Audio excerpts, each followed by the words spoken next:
시청자 여러분 안녕하십니까? KBS 9시 뉴스입니다. 여러분 안녕하십니까? 여러분 안녕하십니까? 오늘의 주요 KBS 뉴스입니다. 뉴스룸을 시작하겠습니다. 조중동 조중동이 계속 이렇게 경영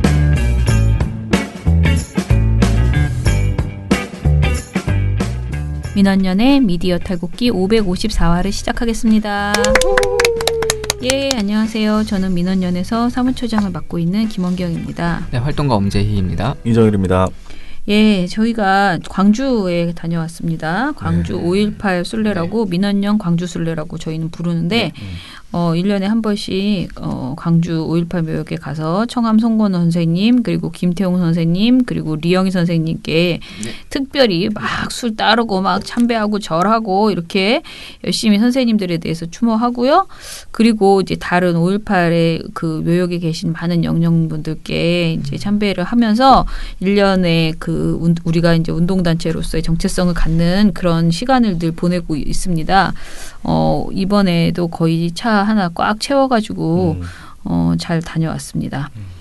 뭐 의미 있는 시간이었다고 생각이 들고요. 특히 이번에 우리가 이제 프로그램 중에서 유네스코 등재 관련된 그 기록관이 있더라고요. 예, 전 처음 가봤어요. 저도 처음 가봤습니다. 네. 그 좋더라고요. 저는 특히 굉장히 감동적이었던 게 지금 전국의 5.18이라나 그래가지고 이제 5.18 관련해서 진상규명을 요구하면서 그때 당시에 그러니까 80년도부터 80년도에 5.18이 있었잖아요. 네. 그런데 81, 82, 83에서 사실상 88년 청문회 이전까지는 5.18을 얘기를 할 수가 없었어요. 그래서 5.18을 얘기하거나 5.18 문제를 이제 문제 삼으면은 진짜 잡혀가는 그런 시대였는데 그것을 진상규명하라 그리고 전두환은 물러나라 이런 것을 요구하면서 자살 그야말로 이제 분신하신 열사들 그런 분들을 쫙 모아가지고 그분의 행동들 이런 것들을 쭉 정리를 해놨는데 그걸 보니까 저는 화병이 난 것 같았어요. 그날 되게 울기도 좀 많이 울었고요. 그러니까 제가 막 그렇다고 펑펑 울기도 그렇잖아요. 근데 가슴이 너무 답답하고 집에 왔는데 계속 그 사람들 제가 또 사진도 많이 찍어놓긴 했어요. 그분들을. 근데 저는 유난히 제가 이제 86학번이고 그 시대에 살았잖아요. 그래서 이제 근데 저는 86은 굉장히 운동 그 386 세대의 꽃이거든요. 그러니까 제일 우리는 그래도 편안하게 운동 그리고 성공하는 재미를 본 시기잖아. 87년 그 항쟁이 그렇죠. 있었기 때문에 항상 그런 그 아주 성공한 경험을 가진 사람들은 그래도 하는 보람이 있거든요. 근데 예를 들어 81년부터 85년까지 운동을 하셨던 선생님 그 선배들은 진짜 말도 안 되게 허망하게 그러나 엄청 고생하는 그런 시기를 보냈어요. 근데 이제 제가 본 것 중에서 한 분이 제 사진을 막 찍어갖고 놔뒀는데 김태훈이라는 분이더라고요. 근데 81년 5월에 서울대생인데 그 서울대에서 떨어져서 이제 투신 자살을 하셨어요. 전두환은 물러가라 하면서. 그러면서 이제 광주 진상규명을 요구했어. 근데 그게 81년에 정말 경찰이 정말 학교 안에 바글바글하던 그런 시절이었고 4사람 이상만 모여서 뭘 해도 너네 뭐 하는 거야 하면서 잡아가고 그랬던 시절이었는데 그런 시절에 그 답답함 속에서 광주 그 1년 전에 광주의 진상규명을 요구했다는 것은 정말 굉장한 용기였다. 그리고 얼마나 참담했을까 그런 생각, 그러니까 얼마나 분노가 컸고 실망이 컸으면 그런 행동을 했을까. 뭐 여러 가지 아무튼 그 시대의 선배들의 어떤 그런 고민과 운동 정신 이런 것들을 생각하면서 되게 이제 딴 사람이랑은 다 느끼는 점이 다 다르겠죠. 저는 아무튼 그게 굉장히 많이 와닿았어요. 그런 고 시절 81년부터 86년 그 이전 그러니까 좀 정말 운동하기 힘들었던 시절에 이 사안을 알고 알지만 말하지 못하는 그 화병이 엄청나거든요. 그렇죠. 그거를 막 제대로 말하지. 우리는 그래도 막 같이 비디오 돌려보고 뭐 할 거 다 했어. 상영회 하고 다 알았어요. 그런데 그 옛날에는 그런 것조차 할 수 없었던 시절이었던 광주라는 말조차 할 수 없는 그런 시절에 그것을 위해서 싸워나갔던 분들의 그 사람들이 그걸 지켰기 때문에 우리가 나중에 그런 그 사안을 알고 우리가 이렇게 그나마 5.18 관련된 이야기를 제대로 역사적으로 뭐 아무리 가짜뉴스가 설치고 이래도 좀 딱 기록을 가지고 얘기할 수 있는 거잖아요. 그런 것에 대해서 저는 굉장히 좋았습니다. 그러니까 굉장히 마음에 많이 와닿았어요. 제이 씨는 뭐가 가장 기억에 남았어요? 저는 이제 저희가 활동가들이 그 열사분들을 같이 이제 공부해가지고 회원들에게 알려주는 그런 걸 했었잖아요. 네네. 사실 저도 이제 좀 그때 이제 공부를 좀 하게 되는 거죠. 이 열사분들은 어떻게 살았는지.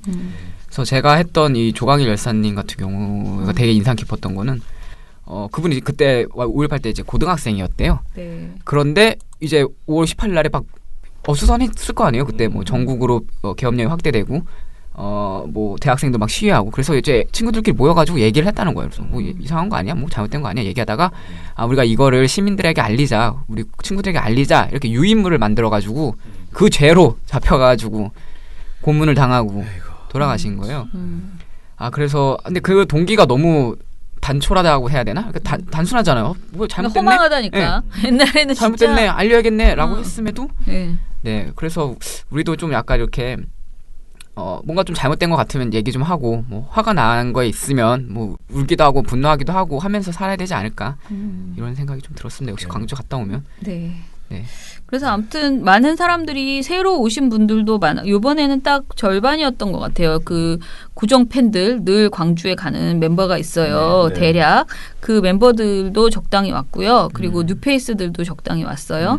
그래서 새로운 감동을 사실은 저한테 더 보람 있는 거는 새로운 감동을 느끼는 사람이 많아지는 게 사실 좋죠. 네. 고정 팬보다는 가는 사람도 우리는 그냥 늘 가 그냥. 근데 새로운 분들이 많이 오는 게 좋은데 좀 새로운 분들을 많이 만나서 그렇다고 내년에 작년에 5월에 왔던 사람 오지 말란 소리는 절대 그렇죠. 아닙니다. 차를 2개를 빌려서라도 많은 분이 가면 더 좋습니다. 점점 늘어나면 좋죠. 네, 더 늘어나면 좋고요. 그런데 새로운 분들이 오시는 게 저희한테는 좋다. 그리고 저는 광주를 안 가본 사람이 생각보다 많다는 거에 늘 저는 놀라거든요. 많죠.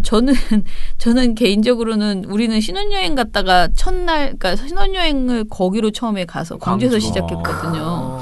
근데 우리는 나름대로 우리 세대가 그런 네네. 거야. 나만 그런 게 아니고 많은 그쵸. 사람들이 그 어떤 약간 그 뭔가를 새로운 것을 시작할 때 광주에 가서 신고하는 그 광주를 통해서 그래요? 뭔가 마음을 다잡는 그렇다고 우리가 무슨 운동권 투사해 보고 이런 거 아니란 말이야. 그냥 우리는 광주를 갔다고요? 광주를 가서 광주를 그래요? 참배를 하는 게 뭐 그 굉장히 우리한테 필요한 일이다. 왜냐하면 우리도 결혼해서 새로 살라고 그러는데 우리가 어떻게 살아야 될 것인가 이런 고민을 하는 데 있어서 뭐 아들 딸 잘 낳고 이런 것만 하는 건 아니잖아. 그쵸. 이렇게 약간 마음에 뭐 이렇게 민주시민으로서 우리 사회 민주사회를 만들어가고 민주시민으로서 우리 변절하지 말고 잘 살자 뭐 이런 국제파도 마음을 그래요. 했으니까 그럼요. 그런 마음으로 거기 가서 이제 부럽네요. 마음을 다잡고 뭘 부럽기는 그래도 저는 사는 거 저는 똑같아. 그런 거 하고 싶어요. 지금 살아가는 거는 필보필려랑 똑같아. 그렇지만 그때는 그런 마음을 가졌다. 그래서 늘 가면은 근데 변함없이 갈 때마다 변함없이 특히 구매역 나 그때는 구매역밖에 없었단 말이에요. 근데 이제 구매역의 모습들을 보면은 여전히 그 어린이로 남아 있는 그 많은 사람들 다 저랑 동갑인 어제 우리가 어린이라고 하면서 이렇게 어린애가 죽었어요 하면서 설명했던 그 많은 사람들이 다 이제 내 또래거든요. 그런 걸 보면은 나는 이렇게 늙어가는데 저 정말 10살라고 말하는 것도 난 좀 민망해. 왜냐면은 정말 정말 완전히 그냥 어린이가 그야말로 그런 학살을 당한 거잖아요. 학살 피해자. 네네. 그런 분들을 보면은 너무 마음이 아프고 어떻게 정말 다시는 저런 야만의 시대가 안 오도록 우리가 진짜 완전 정말 나라를 바꿔놔야 되는데 과연 그게 되었는가라고 생각하면 속이 터진다 이거죠. 네.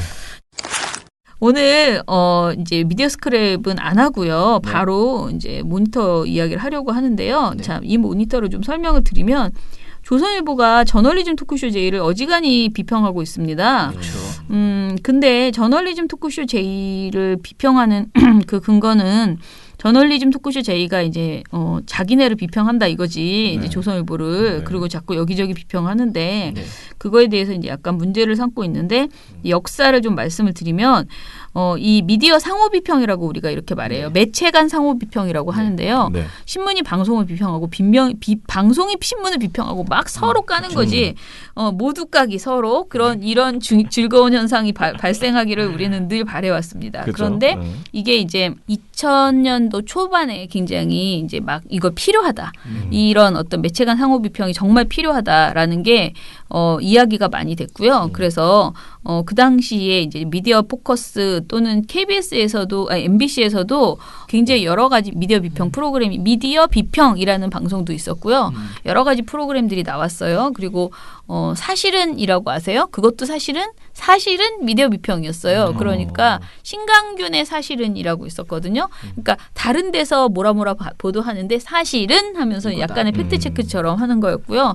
여러 가지 미디어 이제 프로그램이 있었는데 비평 프로그램이 있었는데 이게 나왔을 때도 어지간히 흥분해서 지금 못지 않았어요. 왜냐면은 어디 감히 우리 조중동을 지금보다 훨씬 조중동의 힘이 셀 때 미디어 포커스가 매주 조중동의 문제를 지적을 했거든요. 그래서 굉장히 그때도 이제 욕을 많이 했는데 우리는 막 칭찬을 했죠. 야, 정말 텔레비전에서 조선일보가 문제가 있다는 말을 해주다니. 그것도 공영방송에서 우리가 민원연 같은 데서나 그냥 뒤에서 그냥 조그맣게 말하던 걸 큰 스피커로 그렇게 전국에 이게 방송에 나가다니 너무 감동이다라고 생각했어요. 바로 그 방송을 만들었던 최고의 팀이 지금 뉴스타파에 있는 그 김용진 그 대표가 계신 그분이 미디어 포커스를 이끌었거든요. 그때도 이렇게 촌스럽게 이렇게까지 미디어 그 비평에 대해서 노골적으로 뭐라 그래 흥분하지 않았었거든요.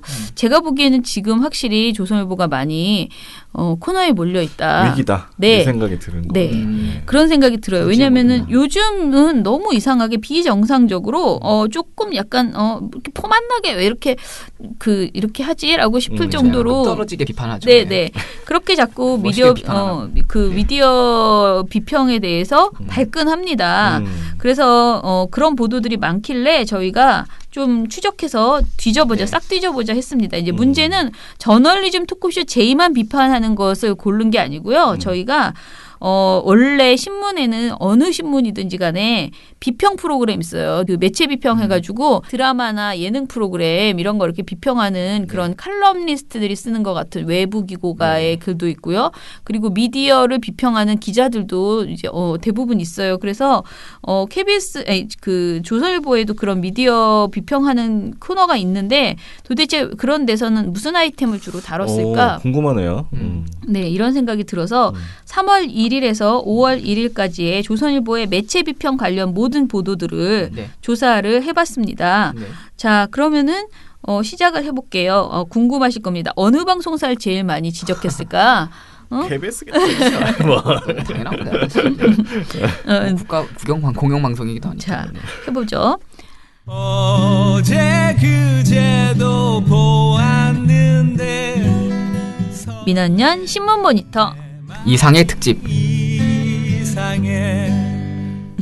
이상해? 네, 이적의 이상해라는 노래가 있습니다. 네. 이상하거든요. 네. 미디어 비평이 조금 이상합니다. 네. 하나하나씩 얘기해 보겠습니다. 네, 네. 일단은 조선일보의 이 유난히 우리가 조선일보를 한 거는 사실은 이렇게 미리 변명을 드리자면은 타 신문사까지 우리가 이걸 다 해보고 싶지만 뭐 그렇게까지 할 필요가 있나 싶을 정도로 눈에 띄게 조선일보가 지금 관련 보도를 많이 내놨고요. 그리고 타 언론사는요, 타 신문사는 그 매체 비평 코너라는 뒷부분에 있는 일주일에 한 번 정도 나오는 거기에만 한정되어 있어요. 대부분의 매체 비평이. 근데 지금 조선일보는 그런 거 아니고 막 일면 이면 막 여기저기에 막 두서없이 미디어 비평이 나와요. 사설 칼럼 뭐 가리지 않고 네, 나오는. 네. 그래서 조선일보에 집중했다는 말씀을 드리고요. 자, 그러면 이제 조선일보가 도대체 요즘 무슨 얘기들을 하고 있는지 풀어주시죠. 제일 첫 번째 기사는 그 3월 5일자 구본우 기자님께서 쓰신 기사인데 우리 그 북미 회담 관련한 방송 보도를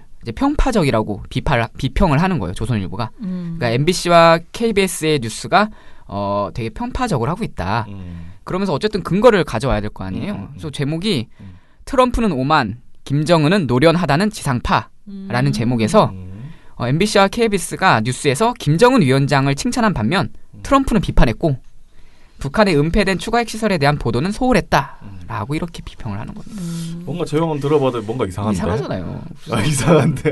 그래서 조선일보는 뭐 MBC 뉴스데스크가 김 위원장은 이번 회담 과정에서 정상 국가의 지도자란 이미지를 전 세계에 각인시켰다는 평가를 받고 있다라고 전한 반면 트럼프에 대해서는 외교적 실패라는 말이 나온다. 라고 전했다는 거예요. MBC가 그렇게 전했다는 거예요. 네. 그래서 왜 김정은을 칭찬하고 왜 트럼프한테 그러냐 약간 이런 뉘앙스를 계속 가지는 거죠. 네.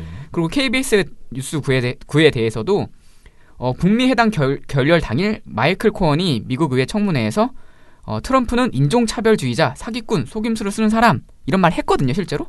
근데 그걸 전했다는 게 이제 문제라는 거죠. 왜냐하면 그 전엔 잘 안 했는데 왜 이날 이렇게 갑자기 이걸 전하느냐 이렇게 지적을 하는 겁니다. 그래서 이 사진을 보면 이 기사 사진을 보면 이런 장면이야. 김정은 위원장이 나온 사진 밑에는 자막에 기자 질문에 즉답, 이례적인 파격 행보 이렇게 되어 있고 바로 옆에 사진에는 트럼프는 사기꾼, 폭로가 회담의 영향 이렇게 두 개의 사진을 나란히 걸어 놓으면서 뭐 알아 평파적이다. 김정은 칭찬하고 트럼프 욕하고 있다. 라고 지금 이렇게 이걸 비평이라고 하고 있었던 거죠. 네. 그래서 TV조선 뉴스는 어땠는지 잠깐 찾아봤습니다. 김정은 위원장은 직무실 소파에 앉아 신년사를 발표했습니다. 파격적인 모습을 선보인 곳은 북한이 정상국가라는 이미지를 심으려는 전략으로 보입니다. 앞서 김정은의 이번 중국 방문에 어떤 특징들이 있는지 상세히 분석해 드렸습니다만 사실 무엇보다 눈길을 끈 건 부인 이설주가 동행했다는 점 아닐까 합니다. 정상국가의 외교 행사라는 점을 강조하기 위한 의도도 있어 보이는데 코언은 트럼프 대통령이 국민에게 거짓말을 했다며 해킹 이메일, 성추문 입막음 대가 제공 등을 폭로했습니다. 외신들은 코언의 폭로 때문에 궁지에 몰린 트럼프 대통령이 북한과 어설픈 합의를 피하려 했다고 분석했습니다. TV조선 유혜림입니다. 그러면서 이제 KBS 공영노조의 그 멘트도 따와요. 네, 우리 공영노조 앞으로 자주 나옵니다. 공영노조가 KBS는 더 이상 정권의 편에 서서 왜곡 편파 보도를 하지 말고 실상 그대로를 보도하라 라는 그 성명 문구를 넣었습니다. 공영노조가 이런 얘기하니까 조금 왜 맞는 거만 딱 맞는 거만 뭔지 뜻이 없었어. 조금 네. 근데 지상파라고 얘기하면서 SBS 얘기는 안 했네. 근데 또 그죠? 왜냐하면 제목은 그 트럼프는 오만, 김정은은 노련하다는 지상파잖아. 네. 만약에 정말로 KM만 지금 딱 내용에서 사례에서 KM만 얘기하고 있으니까 차라리 공영방송 이렇게 했으면 되는데 싸잡아서 지상파라고 이렇게 해놓고 지상파 SBS 얘기는 또 쏙 빼버렸네요. 그러니까, 또 SBS 친구라고 생각하나? 조금 잘 모르겠네. SBS 좀 억울하겠는데요. 그러니까 그렇게 내 말이 이 SBS 입장에서는 하나도 사례도 들어있지 않으면서 왜 SBS 걸어야 되겠구만. 우리를 걸고 넘어지는 거야? 이렇게 생각할 수 있죠. 네. 자, 그러면은 조선일보가 언급한 MBC 뉴스데스크 보도가 사실은 뭐 그렇게 나쁘지도 않잖아요. 그죠? 그러니까 저는 일단은 이 비평을 하려고 하면, 그러니까 편파적이란 말을 하려면 저희도 그 말을 하기 위해서 모든 방송을 보고 그다음에 통계를 내는 거잖아요. 그래서 뭐 수치화를 해가지고 편파적이네 해야 되는데 조선일보는 그게 아니잖아요. 그냥 하나 따온 거예요. 그냥 그거 문과나 따라서 이렇게 편파적으로 하고 있다라는 수준의 비평을 하고 있었던 거고. 근데 그리고 있잖아요. 이 김정은 위원장이 기자들의 질문에 능수능란하게 답변한 것을 가지고 문제 삼으려면은요. 얘네들이 종표들이요 전에 어느 정도였냐면은 이 김정은 위원장이 무슨 그 뭐라 그러지 새해 하는 회의 있잖아요. 그거를 뭐라 그래 연두 기자회견인가 그런 거 있어요. 야 진짜 옛날보다 세련돼졌다. 북한 김정은 위원장이 신년사 녹화를 위해서 이렇게 걸어 나오고 있습니다. 그 뒤로는 여동생인 김여정과 집사 역할을 하는 김창선, 조용원 두 사람이 따르죠. 자주색 카펫이 깔린 계단을 내려오니까 김일성, 김정일의 대형 초상화가 걸린 집무실이 나오고 김 위원장이 소파에 앉은 채로 상당히 자연스러운 모습을 연출하며 신년사를 녹화했습니다. 지금까지는 볼 수 없었던 상당히 이례적인 장면입니다. 자, 김정은 위원장이 신년사를 공개하면서 보여준 이 파격적인 모습, 소파에 앉아서 계속 카메라를 응시하면서 했던 그런 모습.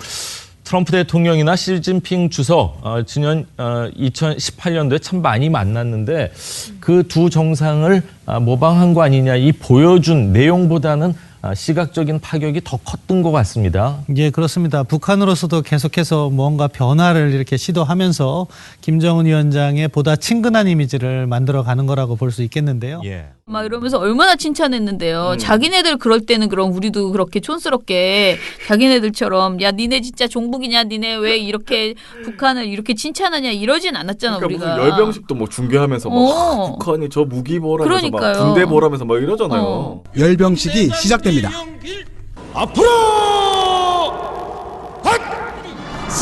하늘에선 에어쇼가 벌어지고 핵 배낭 부대를 비롯한 각종 열병대가 독특한 걸음으로 행진합니다. 그러니까 내 말은 그 사람이 그냥 능수능란하게 잘했으면 잘했다고 말하고, 예. 그거가 문제라는 거죠. 그거를 뭘 오만한 거 그럼 우리가 오만한 거 오만하다고 안 하고, 그렇게 말을 안 해야 되냐고. 언론에서 할 수 있는 정상적인 비평, 그냥 네. 평가에 불과한데도 그거 가지고 이제 욕을 하고 있는 건데. 일단 이거에 대해서 이제 그날 칼럼을 실었어요. 네네. 조선일보가 네. 그 만물상이라는 칼럼에서 이렇게 표현하는 겁니다. 북한 독재자에게 아첨하고 찬양하려면 방송이 아니라 위인 환영단에 들어가야 한다. 이렇게 총평을 했습니다. 아 조선일보가. 네. 왜? 그렇게 찬양하지 말고 뭐 김정은 뭐 이렇게 노련하다 찬양할 거면 위인 환영단 가라. 약간 이렇게 성급한 일반화의 그렇죠. 오류죠. 이게 문장이. 뭐 네. 그러든가 뭐 아무튼간에 마음에 썩 안 든, 마음에 와닿지가 않네. 그러니까 이게 오류라는 겁니다. 자, 아무튼간에 그러면은 또 뭐가 있습니까? 그다음 이제 매체 비평한 주제가 뭐냐면 정준영 불법 촬영물 사건 때 일인데 이때 사실 이제 KBS 1박 2일에서 정준영을 복귀시켰다고 해서 엄청나게 많은 비판을 받긴 했었죠. 사실 뭐 제대로 검증 안 했고 사실 그 전에도 몰카 논란이 있는 와중에 사실 기용을 했기 때문에 그래서 조선일보도 옳다구나 하고 까기 시작을 한 겁니다. 그리고 왜 1박 2일 왜 이렇게 KBS 1박 2일에서 정준영을 기용했냐. 이거는 방송사가 자기들 뭐 시청률 올리기 위해서 이렇게 일부러 이렇게 문제 있는 사람 가지고 온 거 아닌가. 약간 이런 얘기를 하면서 이제 갑자기 이제 다른 방송사도 같이 까기 시작하는 거예요. 다른 프로그램도 같이 까기 시작하는 거예요. 그래서 조선일보 3월 16일자 기사인데 정준영과 현실 권력에 면죄부를 준 지상파. 이것도 또 지상파네. 네, 이런 기사에서 낯선 재미를 위해 정도를 벗어나 파격 혹은 막장으로 가는 추세는 지상파 시사 프로그램도 다르지 않다. KBS는 대통령과 친한 개그맨이 매일같이 나와 코미디도 시사도 아닌 B급 감성으로 정부 입장을 교묘히 대변한다. 라고 했어요. 이거는 이게 뭐지? 오늘 밤 김재동이죠. 아 잠깐만.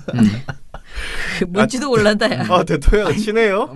일단 한번 확인해 볼까? 몰랐네. 대통령과 친한 개그맨이 코미디도 시사도 아닌 B급 감성으로 정부를 대변하고 있다. 이렇게 딱 한 줄로만 비판했습니다. 대통령과 친한 개그맨인지는 몰랐네 내가. 나 진짜. 그걸 몰랐네. 친한가? 그냥 뭐 이렇게 뭐 얼굴 정도는 알 수 있을 것 같긴 한데. 몰랐어. 아니 김재동 씨 옛날에 저기 안철수 씨랑 그거밖에 내가 기억이 안 나서. 네.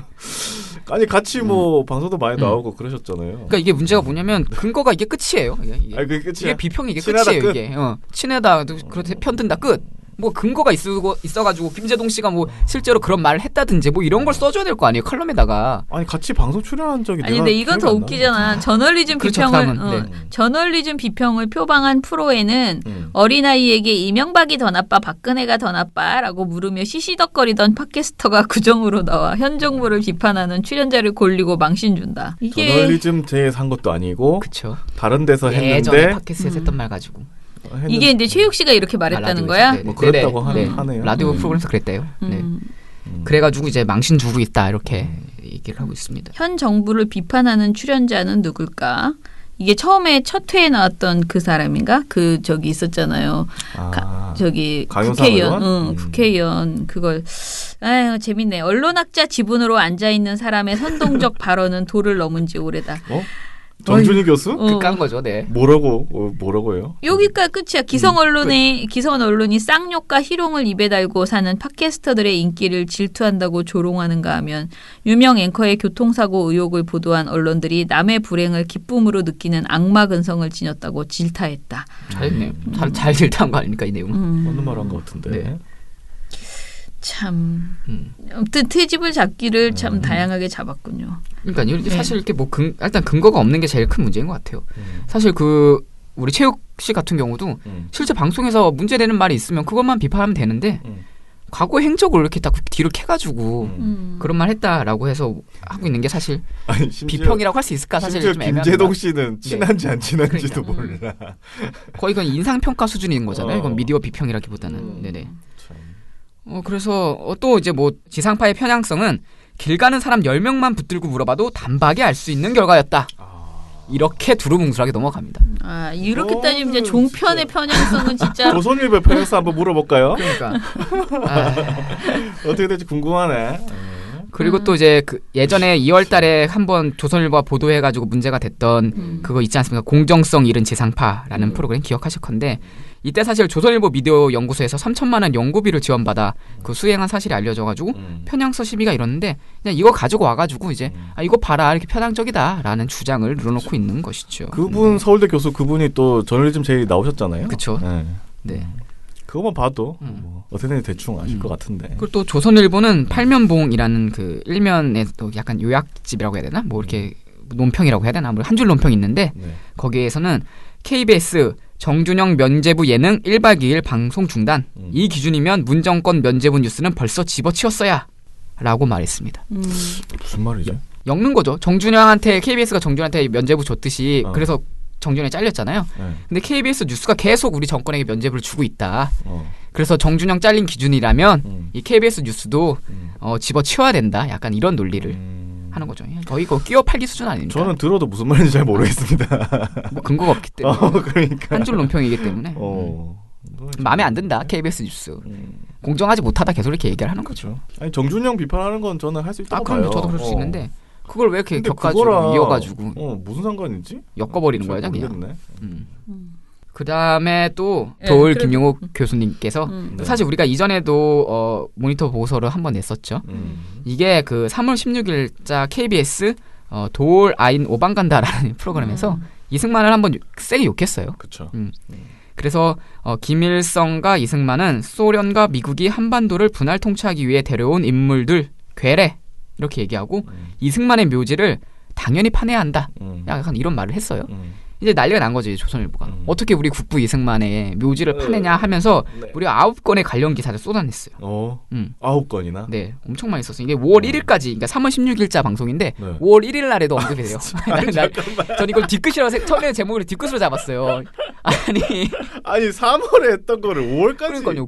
계속 언급하는 거예요. KBS 이렇게 편파적인 역사 방송을 역사 왜곡을 하고 있다라는 식으로. 어떡하냐. 그래서 사실 우리 보고서에서도 했지만 뭐 이 정도의 발언할 수 있는 거 아닌가. 뭐 이승만에 대한 역사적 평가고 그거는 어쨌든 우리 국민들이 우리 손으로 쫓아낸 거잖아요. 그렇죠. 그러니까 뭐 이승만 묘지 파내야 된다.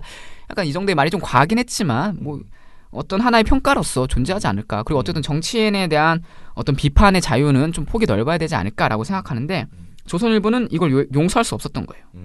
3월 21일자 이 구본우 기자님 기사인데 이 구본우 기자님이 아무래도 여기 조선일보에서 매체 비평을 맡고 미디어 담당인가 봐요. 그래서 여러 개 많이 써요. 그래서 KBS 공영방송 맞냐? 시청자 비판 쏟아져 라는 제목의 기사에서 트위터 사용자들이 국민들 시청료로 황제 임금을 받으면서 하는 일이 김용옥 데려다가 이승만을 모욕하는 것이냐라고 지적했다라고 했습니다. 또 이렇게 트위터가 나왔네. 트위터에서 어떤 사용자가 이런 말을 했다. 어뷰징 기사의 또 전형이죠. 진짜 한편 네티즌들은 네, 청와대 청원 가져오듯이 트위터가 얼마나 많아요. 하루에 수십만 개의 리트윗이 나오는데 그 중에서 이 기자 눈에 들어온 거죠. 잘 욕했다 이러면서 그렇지. 황제 임금을 받으면서 이러고 있네. 이승만을 모욕하고 있는 것이냐 약간 이런 얘기 했고 그다음에 또 공영노조가 또 나와요. 또 나와. KBS 공영노조는 20일 성명을 통해 공영방송에서 대한민국을 부정하는 부적절하고 위험한 내용이 여과 없이 방송됐다며 KBS의 자정 기능은 죽은 것이냐 이렇게 비판했다고 전했습니다. 아니 대한민국을 부정하는 발언을 했어요? 이승만을 모욕했잖아요. 그게 무슨 왜 대한민국을 부정하는 건데? 국부를 모욕했으니까. 그게 왜 그러니까 이게 구시대라는 거죠 이게. 너무 구시대적인 관점 아닙니까? 아니 그럼 이게? 이승만 몰아낸 사람들은 뭐 대한민국을 완전 다 부정한 거야? 그러니까요. 말이 안 되잖아요. 그러니까 조선일보의 스탠스를 아주 명확하게 보여주는 기사였다고 논리가 안 생각하는데. 맞잖아. 그래서 조선일보는 어떻게 이승만을 모욕하냐 그러면서 뭐 신성 모독죄 거의 그냥 이 정도 수준을 묻는 거잖아요. 어떻게 우리 국부를 욕하는가? 그걸 욕하는 건 대한민국을 부정하는 것이다. 이런 과거 권위주의 시절에나 볼 수 있는 논리로 반박하고 있다. 권위주의 시절에도 그렇게 말하면 안 됩니다. 논리가 안 맞습니다. 그렇죠. 그러니까 잘못된 논리였던 거죠. 안 맞아. 또 그리고 국민의 어떤 반대되는 비판 의견도 분명히 존재하잖아요. 그러면 문재인 대통령 비판하면 대한민국 부정하는 거예요? 그런 건가? 아니 그러면은 약간 지금 형용 자기 모순이네. 누가 뭘 하고 있는 거야 지금? 말이 안 되잖아요. 그런 거예요. 식으로 하면. 네, 진짜 그래서 계속 그러는 거예요. 3월 23일 날에는 KBS는 이승만은 미국의 괴뢰다. 묘를 파내자는 상식밖의 발언을 방송했다. 역사를 왜곡해 같은 국민들을 공격하는 무기로 삼는다. 이렇게 얘기했고 5월 1일 날 우리 한 달 15일 한 달 보름 더 지난 시기에 이승만만 욕하고 내동쟁이 치면 잘못된 역사가 바로 잡히고 정의로운 대한민국이 될까라면서 KBS를 언급했습니다.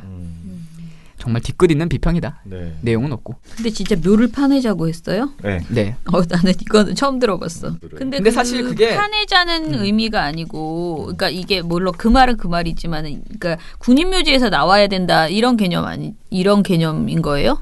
아니 그냥 진짜 파내자는. 나는 그런 거 같은데 국립묘지에서 있으면 안 된다 이런. 그러니까 나도. 네. 근데 이제 표현을 파내자라고 하면 왜냐면 우리가 이렇게 묘를 판다는 거는 진짜. 과연 부관천시를 해야 될 사람이라고 보는 게 아니고 그냥 그 사람이 아무리 국부였다고 그러니까 전 대통령이었다고 하더라도 지금 저곳에 있는 곳이 맞느냐라는 그러니까 국립묘지에 안장하는 것이 맞느냐 이 질문을 한 것이라고 생각했었거든요. 그래서 나는 묘를 파내자라는 표현에 대해서는 사실 되게 사실 이렇게만 표현하면 굉장히 정말 날이 섰다. 정말 무식하게 어떻게 묘를 파내나 이런 생각이 막 들게 해버리는 그런 표현이라는 거죠. 자, 아무튼 간에 되게 여러 가지 말들을 주장을 했는데 굉장히 이제 극단적인 말들을 편향적으로 이렇게 탁탁 가져와 가지고 얘기하고 있다라는 생각은 드네요. 자, 그러면은 저널리즘 토크쇼 제이에 대해서는 또 어떻게 했는지 볼까요? 이게 되게 엄청 긴 얘기인데 일단은 저는 이건 사실 뒤끝이라고 생각하는데 KBS가 이제 자기 미디어 저널리즘 토크쇼 제이를 뭐 방송하기 위해서 취재를 할 거 아닙니까? 네. 근데 그거 취재한 것을 두고 조선일보가 안기부가 떠올랐다, 홍위병 같다, 라면서 엄청나게 비판했던 시기가 있어요. 아 이거 안다. 네, 이거는 이 방송에서 워낙 자세히 얘기를 했어요. 그죠? 네. 저널리즘 토크쇼 제이가 막 그 유튜브로 하는 거에서도 얘기를 했고 실제 방송에서도 한번 또 얘기를 했어요. 김비치라 기자의 인터뷰. 네. 가지고. 그거를 다 들려주더라고요. 네. 그래서 그 취재 과정을 들어보면 그냥 일상적인 취재였어요. 굉장히 공손하게 그렇죠. 부탁을 한 거. 그리고 취재 원인 그분도 뭐 어떻게 엄청 뭐 압박을 받는다든지 막 진짜 과거 권위주의 시절에 뭐 이거 막 그렇죠. 이거 얘기 잘못하면 막 끌려가고 막 이렇게 무서워서 하는 게 아니라 이렇게 되게 쿨하게 오케이 하고 다 끝나는 거 가지고 이렇게 비판을 엄청 공손하게 부탁했던 거의 그런 부탁이었죠. 취재였는데. 네. 혹시 did you write a column in Korean or English? English. In English. And Yeah. do you know who translate your column in Korean? 그럼 혹시 저희가 English로 쓰신 원문도 볼 수가 있을까요? Could you send me in email or just you can send me in text message or SNS? Yeah, I can email it. 그렇게 English로 쓰신 게 번역된 거였군요. Thank you so Okay, much. thanks. Okay, I'll text you my email address just right before. Okay, all right, thanks. Okay, thanks. Okay, bye. 그런데 이거를 가지고 지금 조선일보가 기사를 여러 개 썼다는 건데요. 4월 23일자 조선일보 기사에서 칼럼 쓴 전 외신 기자 KBS가 영어 원문까지 요구 안기부 시절 떠올랐다. 이렇게 제목을 썼습니다. 안기부 시절 떠올랐대요. 네. 그리고 사설에서는 자신들과 의견 다르다고 언론 필자 공격하는 홍위병 KBS 이렇게 제목을 뽑았습니다. 홍위병이 나왔네. 그러니까요. 원고를 주기로 해놓고 한 하룻밤 자고 일어나니까 안기부가 떠올랐나? 그러니까요. 약간 좀 그래요. 근데 궁금하지 않아요? 그러니까 누가 거짓말하는 거지? 이분이 정말 안기부가 떠오른 건 사실일까? 아니면 조선일보가 그 얘기를 들었을 때 안기부가 떠오른 걸까? 지금 이 쿼터는요. 이게 다운표는 분명히 기자가 그런 말을 한 것처럼 나와 있어요. 그 외국인이? 그러니까, 네, 외국인 기자가 제목이 그렇게 잡혀 있단 말이에요. 그런데 과연 당사자가 이 기자가 그렇게 떠올린 것일까? 아니면 조선일보가 이 사연을 들었을 거 아니야. 나한테 KBS에서 전화가 왔는데 이래저래 해서 이렇게 저렇게 하기로 했어요. 라고 말했을 때 조선일보 기자가 어떻게 그럴 수가 있어. 이렇게 생각하면서 그런 말을 한 것일지 이거는 사실 지금 확인이 안 된 거잖아요. 그러게요. 그래서 저는 좀 조선일보가 너무 남의 일에 너무 흥분하신 것 아닌가. 그 외신 기자가 자기가 아닌데 너무 이렇게 빙의되신 것 아닌가 그런 생각도 좀 들었습니다. 그 저희가 옛날에 입수한 TV조선의 모 기자의 인터뷰 그런 걸 내용이 갑자기 떠오르네요. 너무너무 그러니까. 흥분해가지고 네. 그러셨죠. 그 부분은 진짜 와 진짜 그거를 들어봤어야 되는데 진짜. 근데 진짜 안기부가 떠오르려면 그 김비치라 기자가 너 안 주면 그치. 어떻게 되는지 알지? 당장 갖고 뛰어와라. 약간 이렇게. 내놔. 조선홀태 1층으로 와라. 막 이런 그런 거죠. 게 와야 되는데 여기 그런 게 아니고. 굉장히 그냥 이메일로 부탁하는 보내주세요. 거고. 그래서 오케이 오케이 서로 alright 물어보고? thanks 막 이러고 이렇게 thanks 막 이렇게 하고 끝냈는데 그러고 있는데 어떻게 그래서 너무 해맑으셔 목소리가. 이 영. 진짜 들어보셔야 되는데. 아 그런데 갑자기 다음 날에는 안기부가 떠올랐다고 하는 바람에 어쨌든 본인이 그렇다는데 뭐 좀 약간 애매하긴 하고. 네. 뭐 조선일보 보도니까. 그렇죠. 뭐. 이 기사 하나 가지고 이제 한 거는 어떻게 보면 자기네 관련된 얘기니까 그렇다 치더라도 사실 아까 우리가 말한 최욱 씨가 저기 이명박이 더 나빠 누가 더 나빠 이런 거 가지고 시비 거는 이런 게 사실 더 나쁘거든. 더 촌스럽거든. 자, 그 보도를 좀 얘기해 보시죠. 이건 2월 11일자 기사예요. 네. 제목이 최욱 전화 연결 초동생에 이명박 박근혜 중 누가 더 나빠라는 기사에서 네. 한 꼭지를 활용해서 우리 팟캐스트에 불과한 우리 최욱 씨를 한 꼭지를 할애해서 조선일보에서 비판을 합니다. 그래서 누가 하다고 조선일보는 하면 안 되지. 나름 최욱 씨도 지금 유명해지고 있는데. 인기 팟캐스터 아닙니까? 알겠습니다. 네. 인기 팟캐스터를 팟캐스트의 유재석이라고 소개를 하더라고요. 그렇게요? 어디서? 저널리즘 제이에서 그래. 페이스북에 보면 황태자 뭐 조선일보는 그가 자질 논란이 되고 있다며 이런 과거 발언을 소개했습니다. 그래서 어쨌든 뭐 되게 이례적이죠. 이렇게 방송 진행자 한 명을 콕 집어가지고. 네. 그리고 또 얼마나 저급하냐면 최욱 씨의 사진을 실어야 될 거 아니에요. 어쨌든 기본적으로 이 사람을 까니까. 근데 소세지를 먹고 있는 사진을 걸었어요.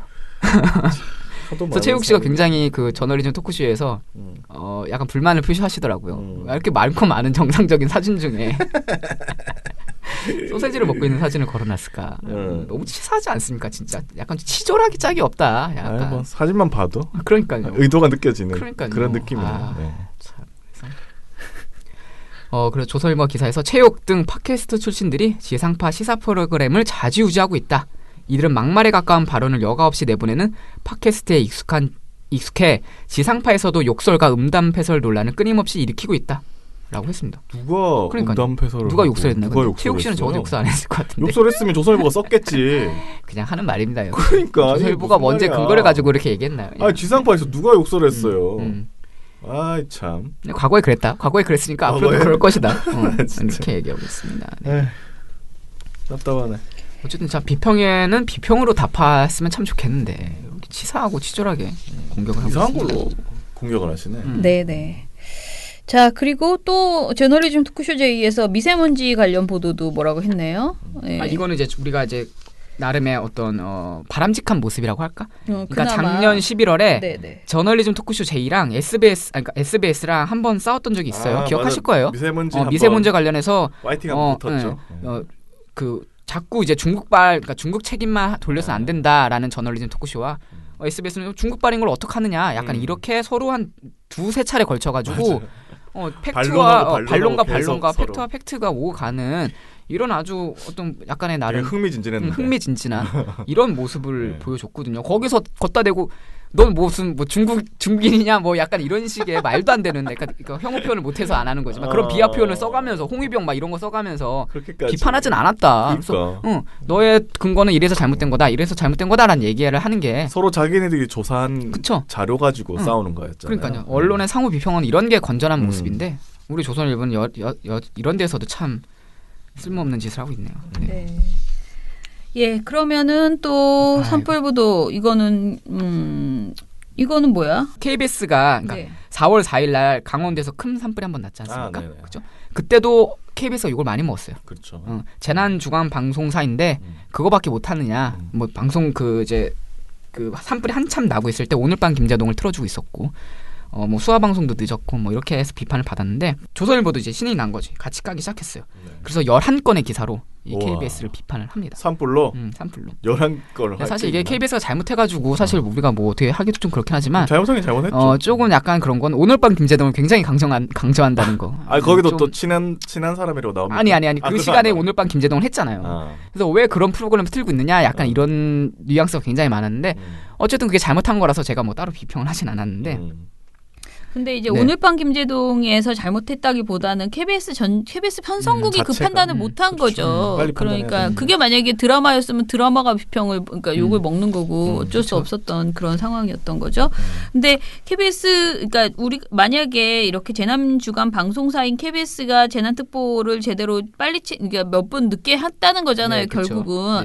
근데 그것을 문제 삼는다면은 그러면은 자신들 그러니까 그 재난 주간 방송사가 아닌 자사의 그 TV조선은 그럼 잘했느냐 또는 수화방송 안 한 거는 괜찮았느냐 보면은 정말 도끼인 개끼이거든. 제가 그랬잖아. 물론 KBS가 좀 더 우리 많은 시민들이 비판하고 이제 화가 난 것은 사실이지만은 방송사 전반적으로 봤을 때 다 문제가 있었다라는 그 아쉬움은 분명히 있거든요. 그런 측면에서는 TV조선이 좀 오바했다. 그러니까 조선일보 보도가 11건이나 이걸 가지고 보도했다는 거는 좀 세다라는 생각이 드네요. 11건이나? 네. 잘 가라 TV조선. 수고했다 민원연. 언론의 민낯을 아는데 도움되는 정보만. 끝이 아닌 다른 시작. 민주언론 시민연합.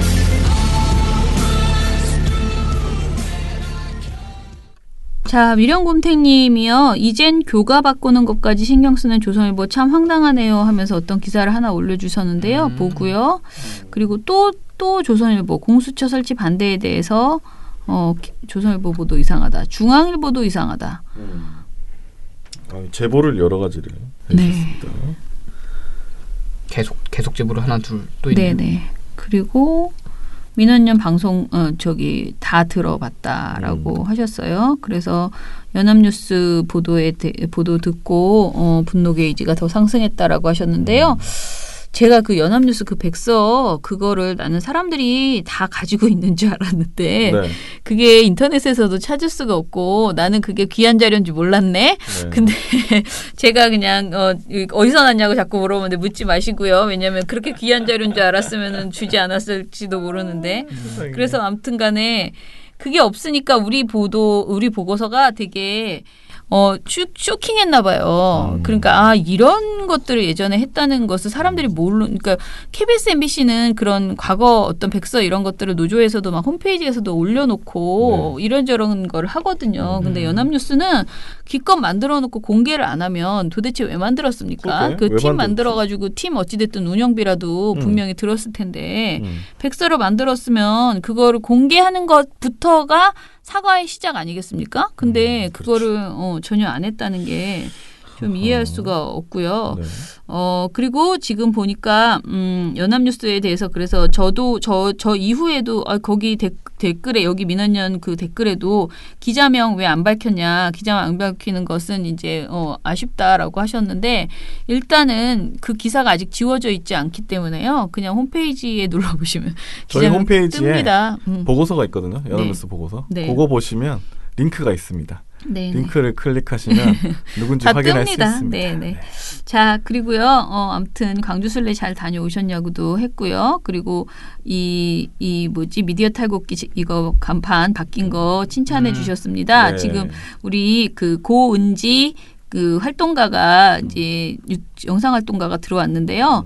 이 분이 시키지 않는 일을 굉장히 잘하시는 분이십니다. 그래서 지금 막 아이디어가 넘쳐 흘러가지고요. 막 이것도 해보고 저것도 해보고 자꾸 막 카드뉴스도 막 하루에 한 개씩 막 저한테 보내고 그러거든요. 제주도 많으시고. 네, 제주가 정말 많으세요. 근데 제가 이 친구가 들어와서 한 짓은 아니고요. 사진관 가서 사진 하나 찍었다 그랬잖아요. 그래서 이 사진 예쁘게 나온 것은 다 저널리즘 토크쇼 제2의 화장빨과 그 머리빨 방송 화장 방송 한 날 사진관 바로 가가지고 이거 한 장 찍은 거예요. 그러니까 한 장 아니고 여러 장 찍었어요. 프로필 사진. 프로필 사진 일부러 찍었는데 찍은 이유는 강의 나갈 때와 이 미디어 탈곡기 간판 좀 바꿔보려고 해놨습니다.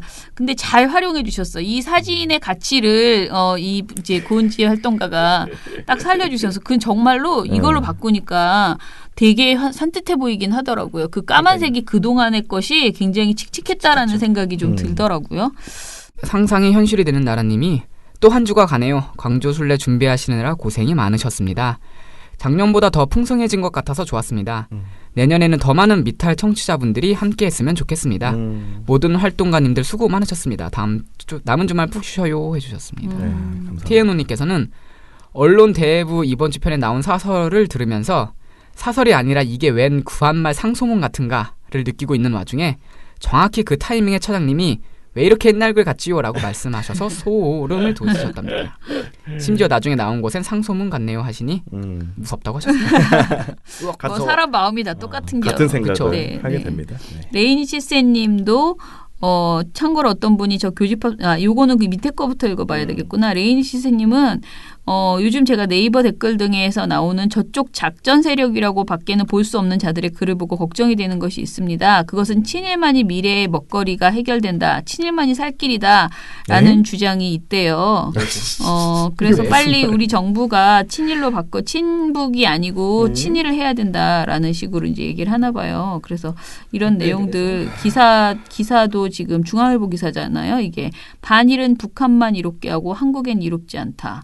라는 제목의 기사를 올려주셨네요. 한번 이런 것도 한번 보긴 봐야 되겠네요.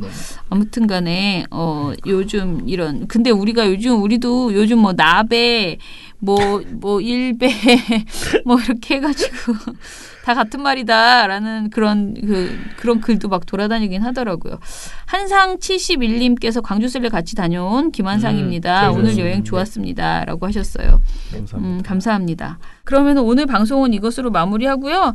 사실은 오늘 저희가 지금 월요일이잖아요. 근데 저희 모든 모니터 팀이 한 바퀴 완전히 뒤집혀가지고요. 모니터 담당자가 바뀌고 그래서 아마 오늘 내일 모니터 보고서가 제대로 나오지 못할 것 같아요. 이제부터 다시 제자리에 가서 자기가 무슨 일을 해야 되는지 고민하고 이제 뽑아내야지 되는 그런 상황이어서요.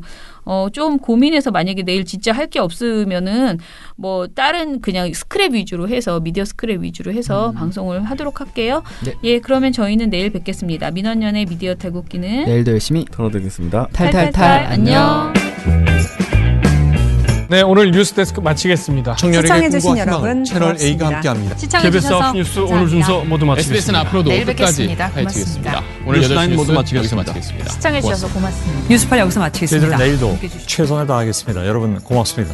탈탈탈 안녕.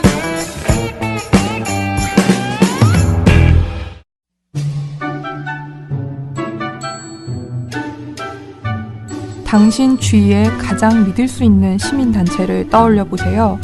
어떤 단체인가요?